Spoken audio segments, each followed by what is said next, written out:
checking it out. I'm checking it out. I'm checking it out. Okay. All right. Okay. It's hot today. All right. Hey, buddy. Welcome to the Chefbuddy Wungit show. I am welcoming you into my backyard because today is going to be the special outdoor Chef Buddy cooking show. And we are going to do some real simple stuff. Like the kind of simple stuff where you might think to yourself, like, does that even belong on a cooking show? And you know what? Maybe it doesn't, but I'm gonna do it anyway. So a standard weeknight meal, I gather, in a lot of households is just some kind of chicken. It could be like chicken and rice and salad or chicken and potatoes. And I have known a number of young people that that are terrified by the words chicken and rice or chicken and potatoes, because far too often chicken ends up on the table in a dry and tasteless manner, and it's like a dreaded weeknight meal.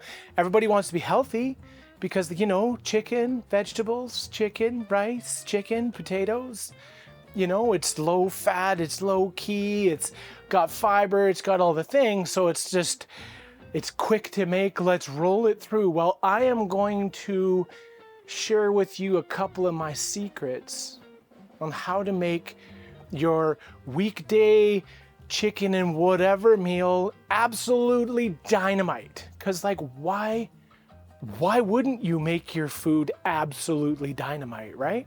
So let's get to it. First things first, we're going to slap the pot of potatoes on.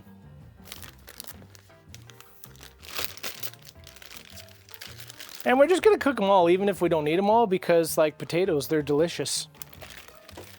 And then we're gonna throw a little bit of salt in there because salted potato water is good for the potatoes. And then we're just gonna spark those babies up. Get her positioned properly. And then we are going to flash up the barbecue because that needs to be screaming hot. I've just come to really prefer the planchette style of barbecuing. I've got a cast iron skillet that just lives on this barbecue. You can probably tell that like everything else is flaking off and whatever. I mean, I think I've had this barbecue for 15 years. I've been rocking this barbecue. This is a good barbecue. You can't even tell what it is really anymore. No, you can. It's a Napoleon. And then of course for vegetables, this is absolutely the king. It's just a stainless steel basket. Get yourself one of these. It's a game changer. Well, so I say so many things are a game changer because like so many things are. I'm always looking for a better way to cook and a more efficient way to cook, or just evolution, man. You just got to evolve. You just got to never stop. You got to just keep pushing and being curious. And you might not believe that you have the energy to, and that's when you got to push particularly hard, right? So that's what I do. I live as much innovation as I can possibly pull off. We'll get her set up. Cranked on. Isn't that amazing that after 15 years the piezoelectric starter still works even on the West Coast? That's crazy. There we go. We're just going to close the lid and we're going to let that get right up to like the 400 or the 450 mark, I think, before we apply food. Okay, so then we're going to move towards, we're going to get the chicken ready, and then we're going to get the veggies ready for tossing, and then we're going to cook some of that action.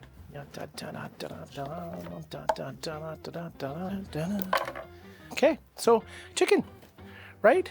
First of all, chicken thighs. Like chicken breasts can be really good too. It's just that like on a barbecue, it's really tough to get the temperature right. You want to nail your temperature on your chicken because like not cooked enough and you die of poisoning. Well, you maybe not die, but like it's horrible. I got chicken, I don't know, bacteria grows on the chicken when it sits out for too long, and then if you It's just bad news. It's bad news. But if you overcook chicken breast, which is really easy to do, it ends up being dry and stringy and gross. So whenever I'm doing chicken breasts, I tend to just flash fry it in a pan and then stick it in the oven with a constant read thermometer so that I could pull it at 150. Now I know it's supposed to be at 165, but you can pull it at 150 as long as you let it rest for 10 minutes. Destroying bacteria is all about time and temperature. So at 165 degrees internal temperature in a meat,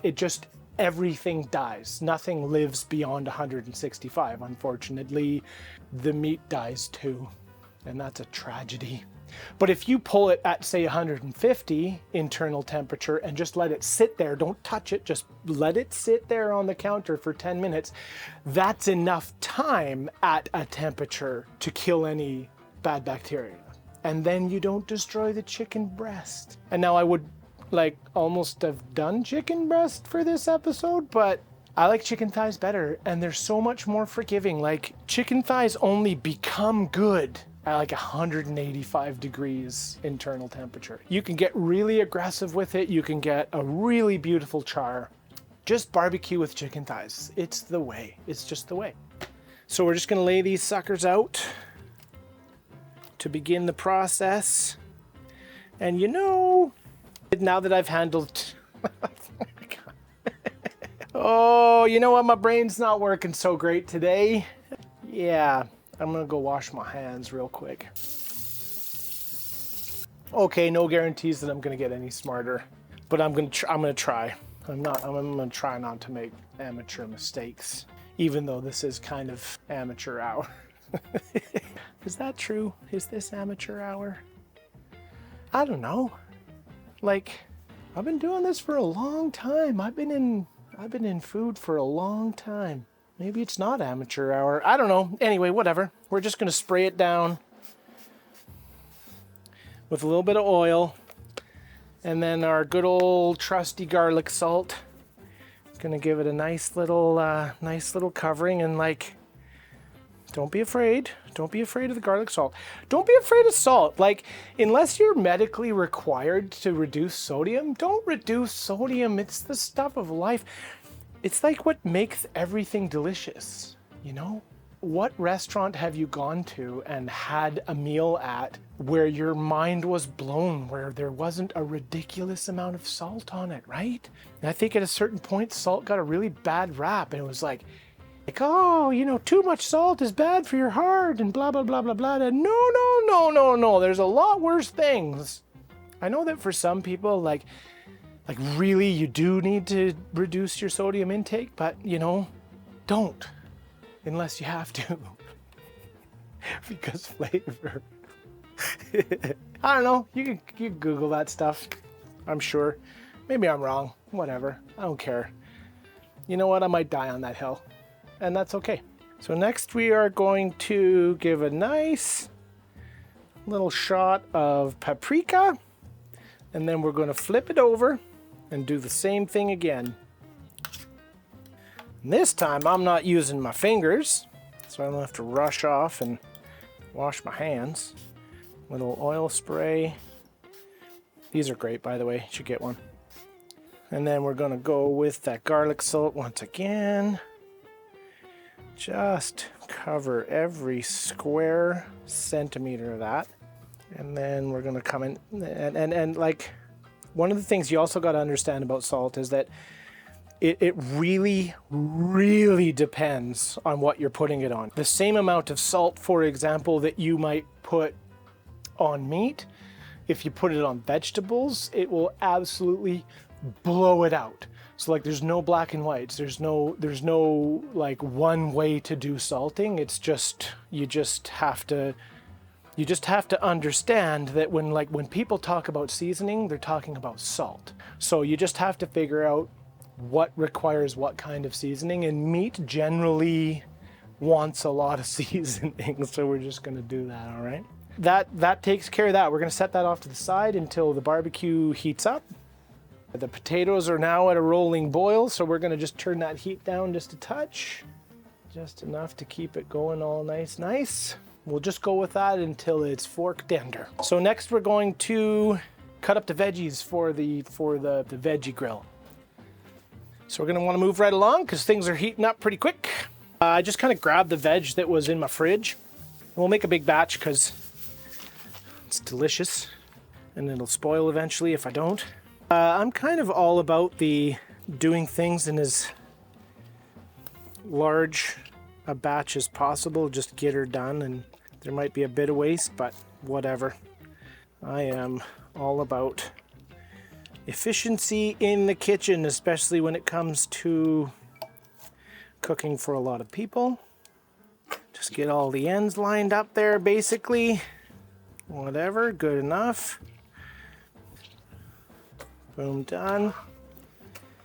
You know, yeah, you just don't have to like finesse it too much.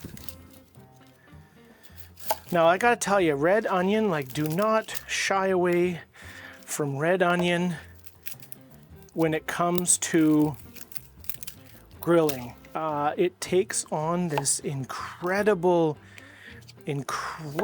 sweetness that you just can't find anywhere else. So you're just quartering it, separating out the layers. Beauty. And then we got some button mush. We're just gonna cut those in half.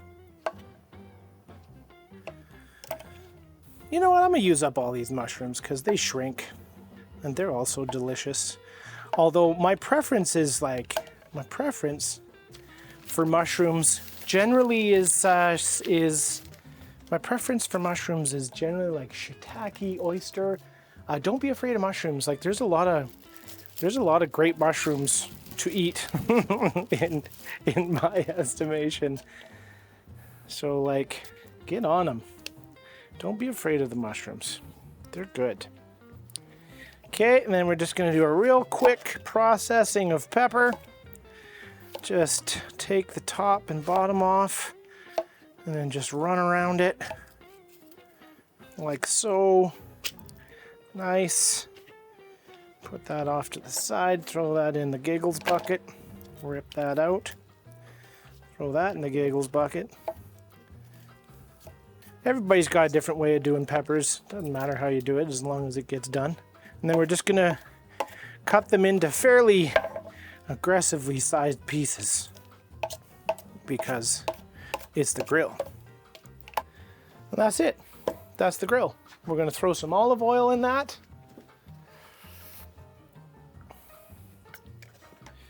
Give it a little toss. Green bean down! And then, like I was saying with the salt earlier, you just want a little bit of salt when it comes to veg, because it can really get out of hand very quickly. And then the final piece, which is super important in Flavor Town on this, the most important thing for flavoring these vegetables is like just a balsamic glaze. You could go with just a straight balsamic vinegar. I like the glaze because it gives a nice little char, because the sugar will burn while I'm tossing it on the barbecue. Burnt makes flavor. So we're gonna do a fairly aggressive add to that. Give it a toss. We want these suckers well coated.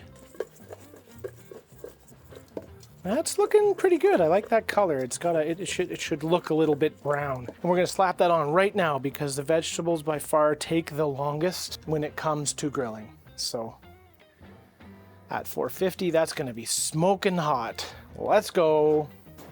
Oh boy. Now that is what I'm talking about. We are getting that smoke.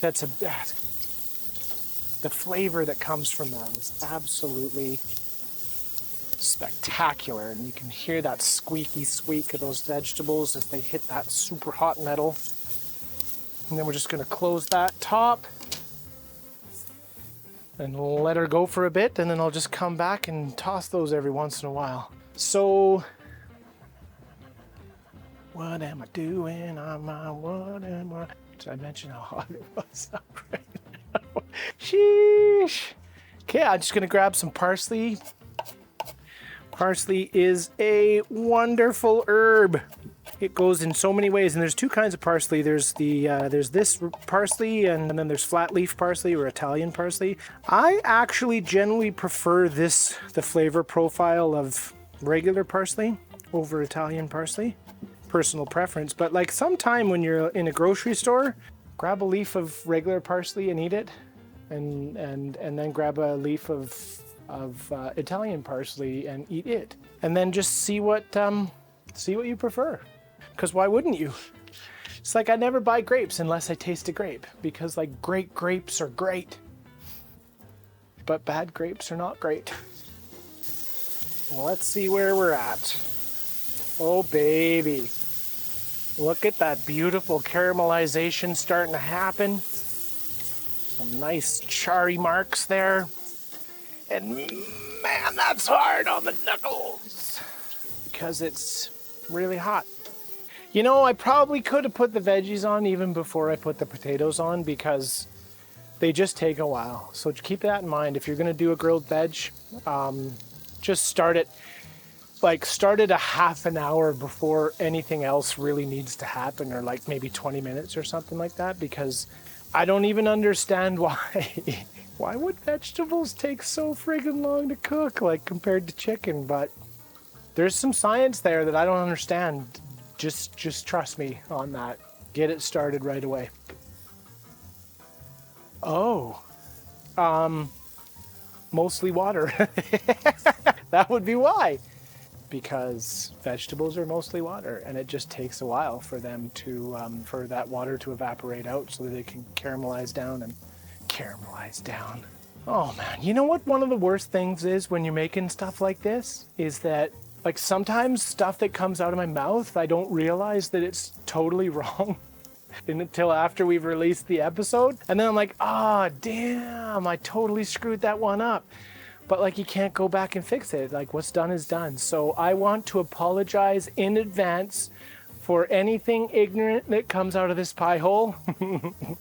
I do my best to keep my awareness up, but sometimes I'm just a ridiculous storyteller. I make up things like the best of them. That's not right. I shouldn't say that. I know things. I pretend to know things. I don't know. I'm digging an even deeper hole. Never mind. Ooh, the potatoes. We're going to check them for fork tender. Yeah, those are nice. So I'm just going to take the heat off and just leave them be for now. With skin on and all that stuff, they generally don't get waterlogged. So I'm just going to leave them to sit in their heat for now, and we'll finish them as a final piece. And I'm going to keep stirring them vegetables. But I tell you, like, how's that look, right? And that's going to have just a lovely smoky char to it that you just can't get any other way. This is why I think that if you can get away with it, like if you can do it, you should always have an outdoor cook station, because there's things that you can do outdoors that you can't do indoors unless you have like a wicked hood fan, which like I'm jealous if you do, because smoke and fire and flame and char makes for really magical, really deep flavor profiles. You can't do that inside.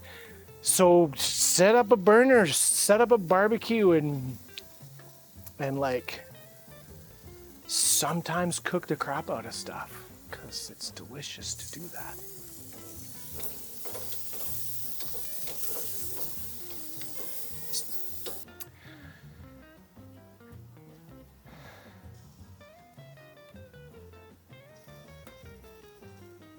All right.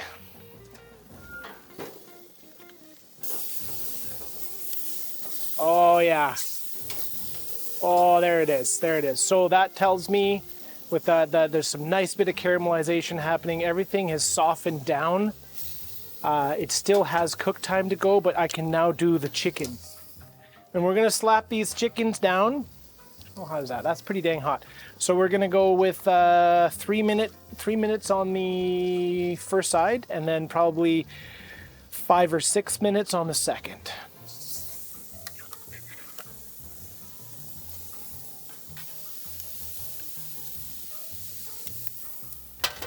And then I'm gonna close that up. Get on my trusty timer. Set a timer for 3 minutes. So this, get one. Instant read thermometer. It's just really important to have when especially when you're cooking with meats, to get that correct internal temperature for A, safety. No, B, safety. For A, proper doneness, for deliciousness. I would suggest that you always start out using a thermometer because, and then sort of getting a sense of the time that it takes, so that when you don't have a thermometer, you can still like nail that temperature, which can be difficult. So just always have one. Just always have one. That's it. That's the timer. So we're going to flip the chicken. Oh, look at that beautiful stuff. Oh, that's the correct look. That golden paprika char. Oh my God. That is where it is at. And then we're going to set another timer for 6 minutes. Give those veggies another stir. And I'm going to say that I'm going to call them done. So we'll get something to pull that off. So we're just going to put those right back into the same bowl.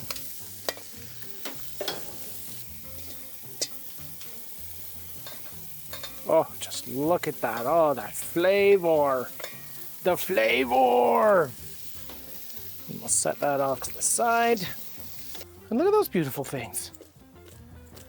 That is going to be nothing but flavor on the plate. Always check your seasoning levels.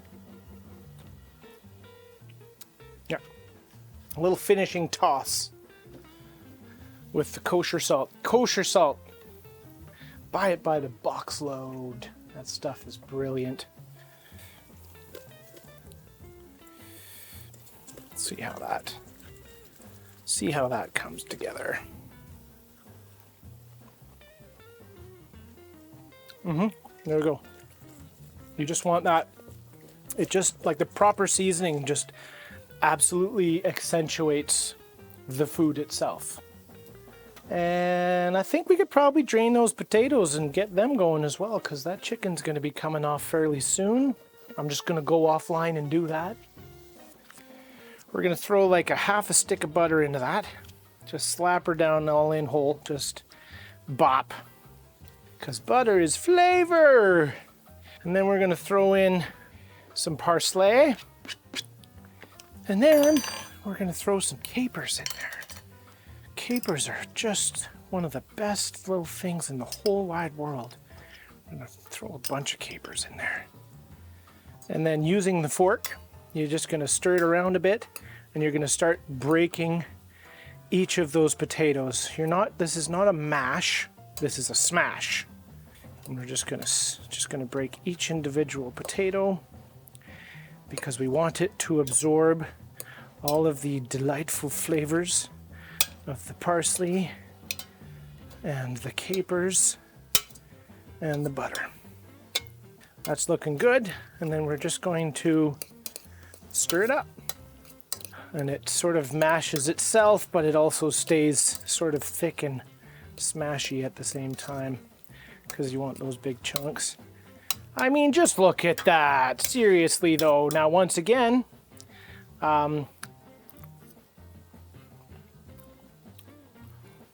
ooh, that's good. I think the salt that I put in the water actually gave it enough seasoning, so I'm just going to leave that alone, and I'm just going to add some crushed black pepper. Give that one final stir. And it is ready. And I think we're coming up on time on the chicken, which is quite exciting because that is the final piece. That's how simple this dinner is. Yep, I love it when my intuition just knows, you know? Oh, beautiful, beautiful, beautiful chicken. So I know after about that much time that slender thighs are absolutely done.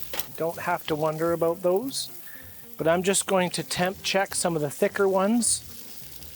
170, that could go a little bit longer. I'm pretty sure this one's ready. Yeah, 196. That's actually my preferred, is like in the, 180 to 190 internal.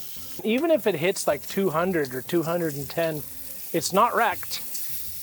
So we're just going to leave those two on there to just come up a little bit longer. And then we are going to plate. There we go. There we go. Done. And then we're gonna let this chicken rest for about 5 minutes. And then we're gonna do the final magical piece, the thing that just takes it to a whole new level. It's just one little thing to do. All right, so it's been about 5 minutes and they have rested down a touch. And I do this with almost all of the meat that I cook these days because it opens up the flesh and allows me to get that little bit extra seasoning in there, which it's just wowie zowie. So I'll cut them into generally about 1/2 inch, 1/4 inch strips. Doesn't really matter too much.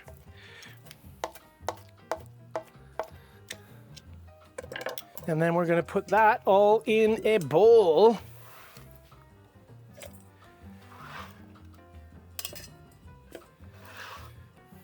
And we're going to scrape out any of this stuff into the bowl.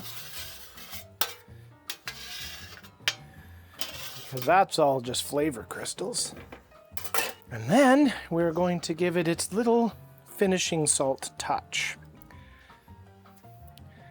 So just take a pinch, sprinkle it in there, give it a toss, one more little pinch, and then just toss that all up. And that just spreads all the flavor and seasoning, and it just like maximum area covered. And that's where the flavor really shines through. Let's just pull the piece and check it out, see if it's where we want. No. No.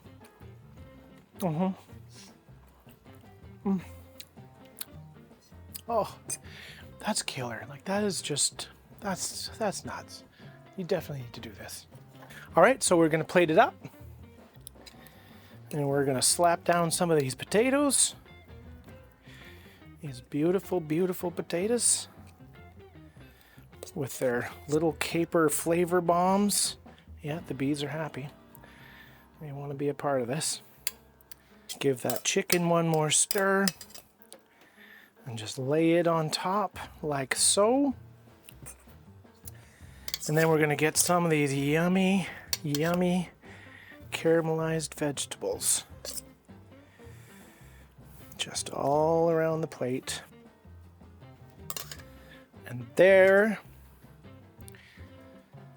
is an absolutely gourmet, simple, quick weekday meal. You gotta make it. So let's see what this tastes like all put together. I think I'm gonna try let's go with a onion, potato, chicken, mushroom combo.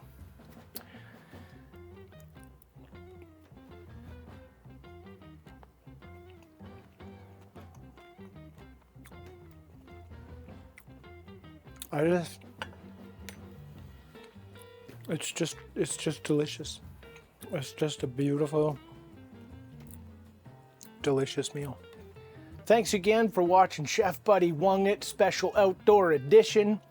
You guys are beautiful. I love you. And don't forget, Chefbuddy Catering. You got one person, you got 30 people. You want me to come make magic at your house? I will do it.